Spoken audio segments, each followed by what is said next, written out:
I did not march into history to make headlines. I marched to return dignity. Ibrahim Traoré, August 10th. Began like any other morning in Ouagadougou. But before the sun had reached its peak, something unprecedented had already happened. At exactly 5:00 a.m., elite forces moved across the capital. Their mission to arrest top executives from some of the world's most powerful mining corporations. Men who had flown in on private jets, dined in five-star hotels, and made fortunes from gold beneath Burkina Faso's soil were now in handcuffs. One by one, they were taken into custody, quietly, legally, with precision. But this wasn't a story about revenge. It was about accountability.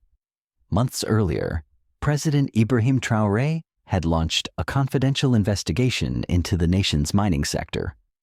What his team uncovered would shake the foundations of global finance and ignite a national awakening. This wasn't just about missing money. It was about stolen futures, villages without clean water, schools without textbooks, clinics without electricity, and now for the first time in decades, the people weren't asking, they were acting. What you're about to hear is not a fantasy. It is the beginning of something real. If you believe justice belongs to everyone, not just the powerful, stay with us. The silence has ended. Burkina Faso has spoken. For decades, Burkina Faso was a quiet engine of global wealth. Its gold helped fuel the jewelry markets of Europe, the tech factories of Asia, and the financial districts of North America. But in the villages closest to the mines, that wealth never arrived. From the 1960s onward, foreign mining companies secured licenses that spanned generations. The contracts were complex, the language foreign, and the terms rarely in the people's favor. In exchange for billions in extracted gold, the nation received mere crumbs. Official reports claim Burkina Faso earned $20 billion in mining revenues over 60 years, but independent audits suggest more than $600 billion worth of gold was pulled from its earth. The math doesn't lie, but it does expose something deeper. A pattern of underreporting, tax evasion, and legal structures built to benefit outsiders. Entire communities were displaced to make way for extraction zones. Rivers turned toxic. Forests disappeared. And while these events made few international headlines, their impact on daily life was devastating. For too long, this was considered normal. Just the cost of development. Just how the system works. But people began to ask harder questions. Why were foreign companies richer than the country they operated in? Why did so few benefit from so much? In towns and villages, elders shared stories. Students began reading the contracts. Economists raised alarms.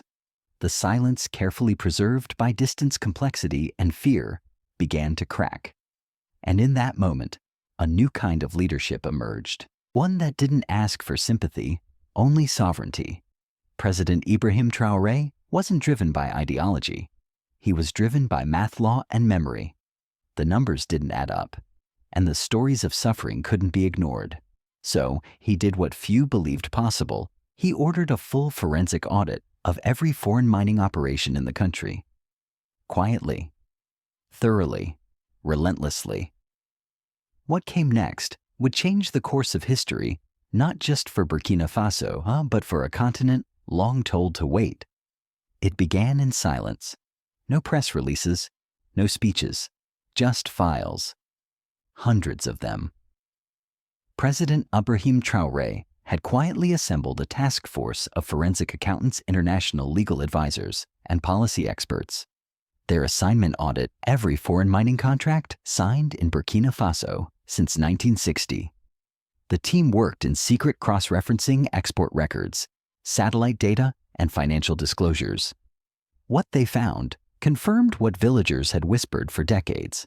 Production numbers were being manipulated. In one case, a company declared it was extracting 1 ton of gold per day, but satellite scans showed equipment capable of producing 10. Invoices were falsified. Shipping records didn't match customs logs. Salaries for workers were grossly inflated on paper, masking illegal tax write-offs. It wasn't a gap in the system. It was the system. 6 months in the investigation went global. Offshore bank accounts, shell companies, hidden ownerships traced to powerful individuals, some in Burkina Faso's former government, others in faraway capitals.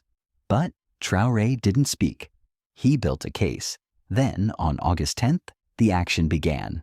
At 5:00 a.m., 7 elite teams of Burkina Faso's special forces moved across Ouagadougou. Their targets were clear: the CEOs and senior executives of the country's largest foreign mining corporations. These men weren't hiding. They were staying in luxury suites, some just blocks from government buildings. Confident, untouchable. Until that morning. Victor Pro, CEO of Goldmax Corporation, was detained in his hotel suite as he tried to contact his private security detail. It was too late. The building had already been sealed. Jean-Claude Dubois of Canadian Western Gold Mining attempted to flee the city in a private jet. Airspace was shut down. His convoy intercepted before reaching the runway. Michael Thompson of Pacific Resources was caught mid-transfer laptop open assets being wired out of Burkina Faso. His hard drive became critical evidence. Each arrest was precise, peaceful, legal. What stunned observers wasn't just the speed of the operation, it was the discipline behind it. These weren't rogue actions. Every move had been reviewed by judges and approved by a national legal council. This was not a spectacle. It was a message. That same day, Traoré addressed the nation. Gold ripped from our soil by the blood and sweat of our people now sits in foreign vaults. Meanwhile, my people starve. That ends today. He gave the companies a choice: return what was owed or face prosecution. There would be no third option. Within 48 hours, all mining-related accounts were frozen, local assets, trucks, offices, heavy equipment seized. Then came the boldest step yet. The government placed every ounce of Burkina Faso's gold reserves under full state control. Over 200 billion in assets, now legally and physically untouchable by foreign interests. International response was swift. Financial analysts warned of market instability. Mining stocks tied to the region dropped sharply. A flurry of diplomatic cables followed. But Traoré didn't flinch. His legal team presented every step to regional courts and international observers. This wasn't a coup. It was a reckoning backed by law, driven by evidence. Inside the country, the reaction was electric. Streets filled with citizens waving the national flag. Farmers, teachers, youth groups united in a moment rarely seen in post-colonial Africa. Not just for a leader, but for a principle that wealth extracted from their soil should finally serve their people. In villages near the mines, workers stood stunned. Some had labored underground for years, never knowing where the gold went. Now they watched as armored vehicles carried away executives in suits, men who had never set foot in the dust of the land they profited from. And yet Traoré refused to call it revenge. This is not punishment. This is correction. A system that ignored the rights of a nation has been called to account in court, not in chaos. International media outlets scrambled to frame the story. Some painted Traoré as authoritarian. Others called it economic nationalism. But on the ground, the language was simpler dignity. For years, Africa had been told that reform must come through negotiation. But no negotiation had ever returned stolen billions. No consultant had restored poisoned rivers. What unfolded in Burkina Faso wasn't an outburst, it was a declaration. One country had stood up and said, enough. And the world had no choice but to listen. When investigators began sorting through the laptops, hard drives, and internal documents seized during the arrests, they weren't sure what they would find. Some expected basic fraud. Others thought they'd uncover a few tax evasions. But what emerged was far darker, not an accident of oversight, but a system of exploitation, carefully crafted over decades. Emails between top executives of Goldmax Corporation revealed conversations that shocked even seasoned legal teams. The locals don't read the contracts, one senior director wrote. We can pay them peanuts and call it compliance? Another boasted, for a few million in facilitation, we can make any regulation vanish. It wasn't just disrespect. It was contempt. A memo from Western Gold Mining, dated 2023, suggested reducing child labor to a line item cost. It calculated that 10 children working for $30 each was cheaper than hiring one adult at a legal wage. No one on the email thread objected. One even joked, they don't unionize. At Pacific Resources, strategy documents instructed site managers to dump cyanide-laced waste into rivers. No one downstream has testing labs, the memo read. Environmental compliance is a Western luxury. Traoré's team cross-referenced these memos with field reports. The evidence lined up. In one mining zone, 3 rivers had changed color and smell over the past 5 years. Villages downstream reported spikes in skin conditions, lung disease, and infant mortality.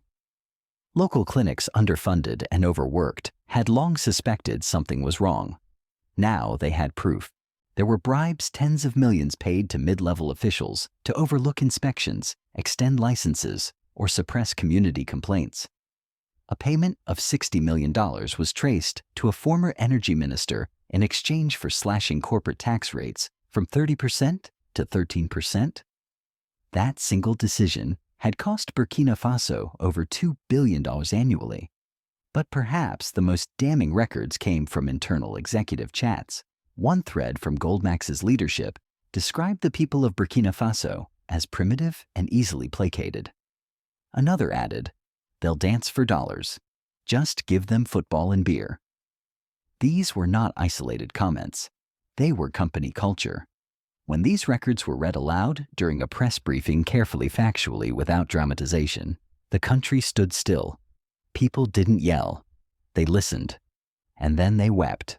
In the northern village of Sicily, 64-year-old miner Amadou Sawadogo, who had worked the fields for half a century, told reporters, they grew rich from the gold I pulled from the ground. But I never saw a hospital here. My children never saw a library. Now I know why.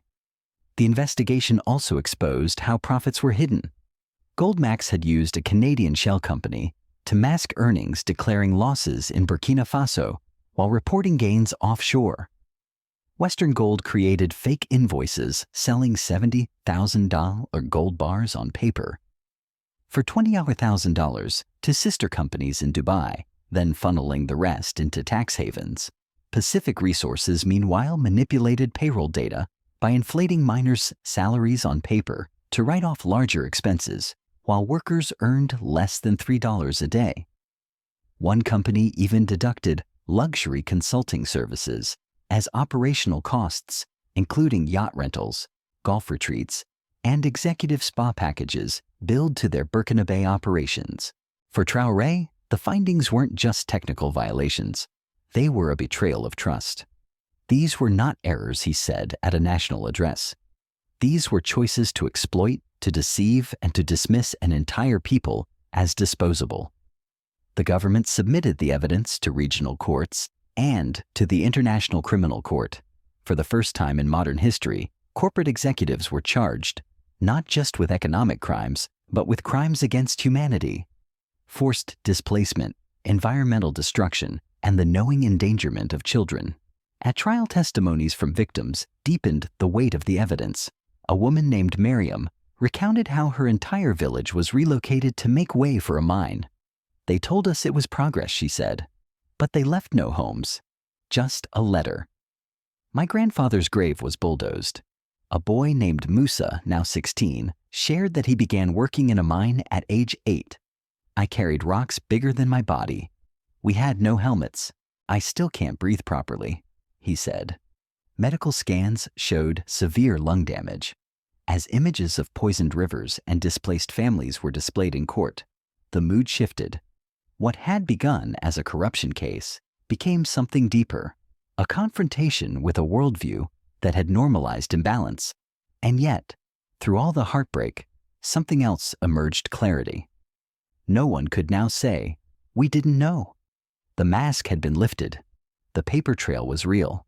The names, The numbers, the methods all exposed, and the people of Burkina Faso, long told they were powerless, had told the world something different. We were watching. And we remember. The court filings weren't just a national reckoning, they were a global shockwave. Within hours of the arrests, mining stocks tied to West Africa plunged. Goldmax Corporation lost 70% of its market value in a single week. Pacific Resources halted all operations across the continent. Investment firms called emergency meetings. Legal teams scrambled, but the damage was done. International reaction came swiftly. The European Union called for dialogue and restraint. The U.S. State Department expressed deep concern and warned that such unilateral actions may impact investor confidence. French President Emmanuel Macron, speaking from a press podium in Paris, declared, "You cannot simply seize private property without consequences." President Traoré's reply was measured and direct. "Say it plainly," he told reporters. "You mean investors. But we mean colonizers in suits. Real investors are welcome, but those who exploit hide profits and silence complaints are no longer untouchable." At home, the response was immediate and overwhelming. Across Ouagadougou and beyond, citizens flooded the streets, not in protest, but in support. Farmers, miners, teachers, students waving flags, holding handmade signs. "Our gold belongs to us." Traoré speaks for the people. It wasn't a celebration of vengeance. It was a release of generations' worth of frustration. And for the first time, hope. In the towns closest to the mines, where rivers had turned dark and promises had turned hollow, people gathered in disbelief. Some wept. Others just stared at the headlines. The executives whose names they'd only heard whispered now sat behind bars. And the arrests kept coming. Robert Mackenzie of Continental Gold was charged with forced displacement. James Harrison of African Minerals faced allegations of employing children in high-risk operations. Peter Williams of Global Mining Co-op was held accountable for widespread deforestation and river contamination. David Anderson of Summit Resources was exposed for financing private militias in disputed zones, a quiet war beneath the surface of resource extraction. Each name added to the list wasn't just a new scandal, it was a new truth revealed. And then came the trials. In an unprecedented move, Traoré established a special independent court. No corporate lobbyists, no foreign pressure. 7 judges, 3 from Africa, 2 from Asia, and 2 from Latin America, were selected for their record of integrity. The world watched. On opening day, prosecutors read the charges: environmental crimes, tax evasion, forced labor, bribery, and for the first time, the willful endangerment of a sovereign people's future. Traoré attended in silence, seated in the front row. His presence was not theatrical, it was deliberate. He wanted the world to see that justice in Africa didn't need translation. It didn't need permission. Outside the courthouse, families waited. Some held photos of rivers now barren. Others clutched wage slips showing months, even years of unpaid labor. For them, this wasn't political. It was personal. And yet, it went beyond borders. In Mali, inspired by Burkina Faso's boldness, a review of foreign mining contracts was launched. Guinea froze licenses tied to bauxite extraction. Niger began investigating uranium deals signed under past governments. A wind was rising, not of nationalism, but of sovereignty. In Paris and Washington, conversations turned urgent. Could this spread? Would others follow?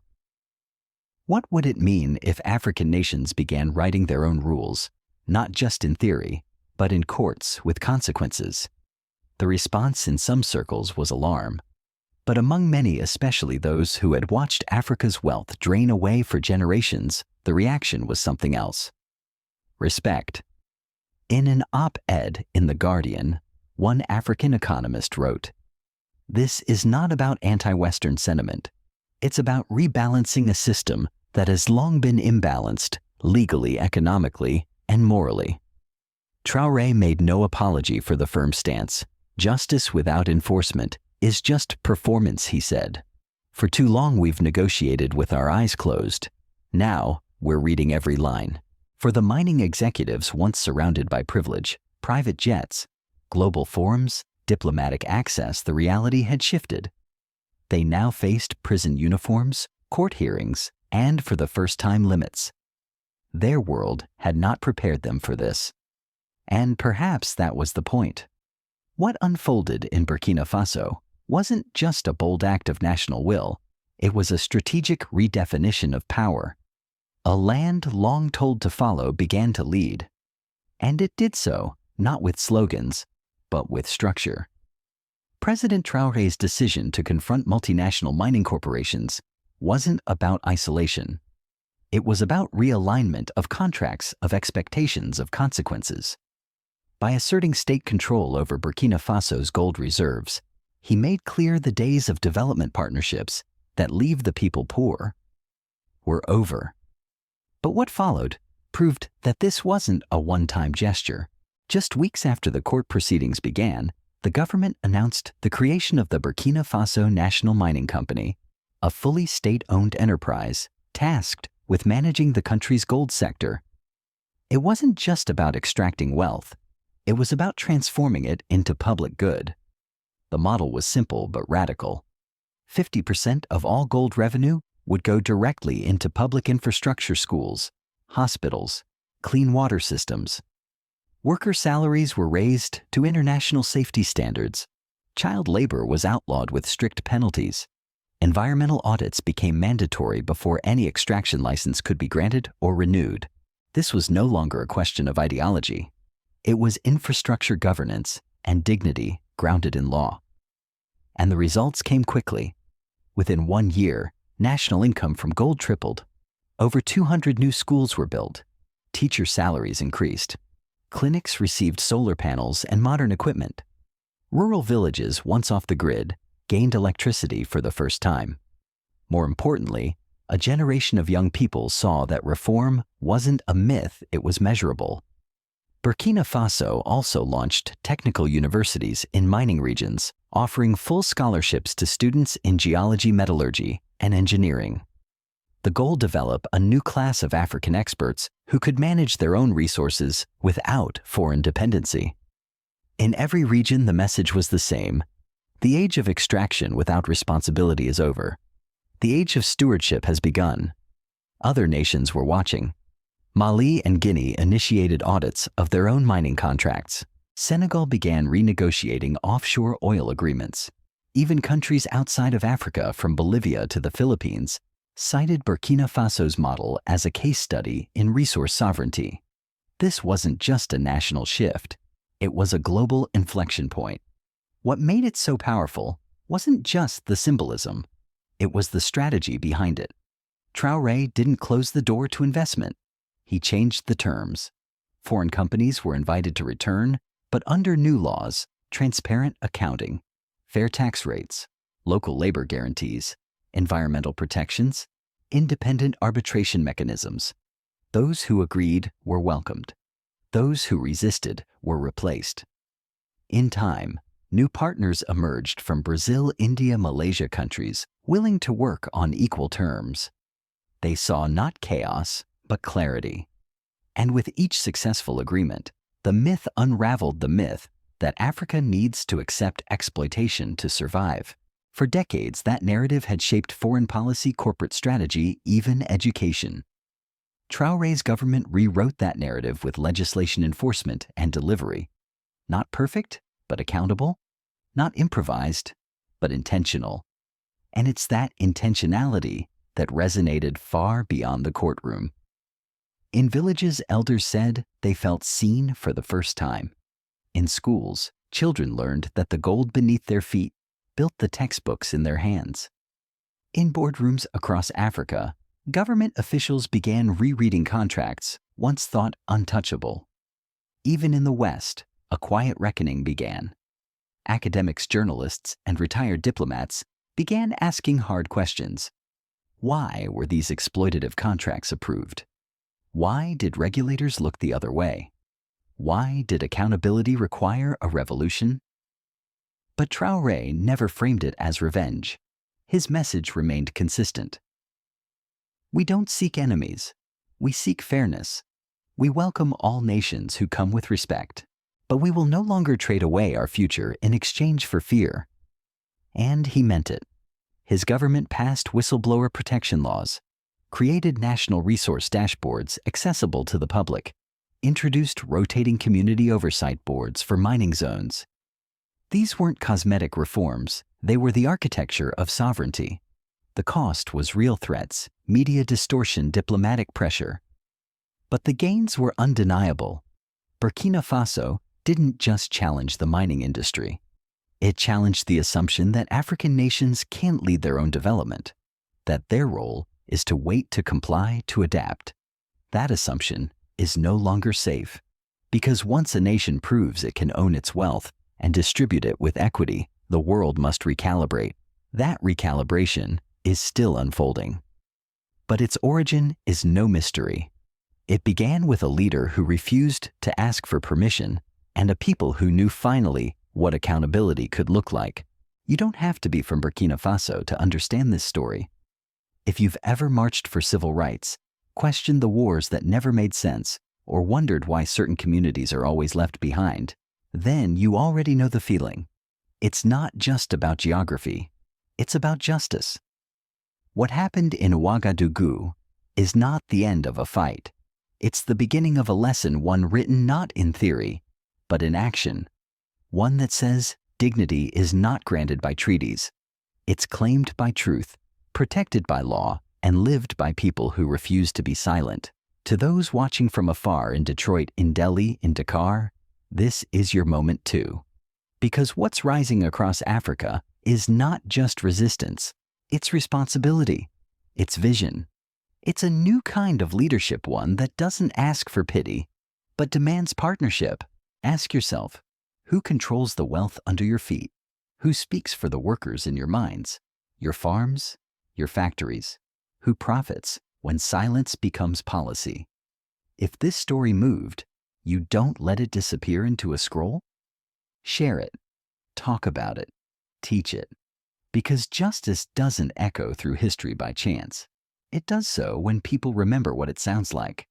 The silence is over.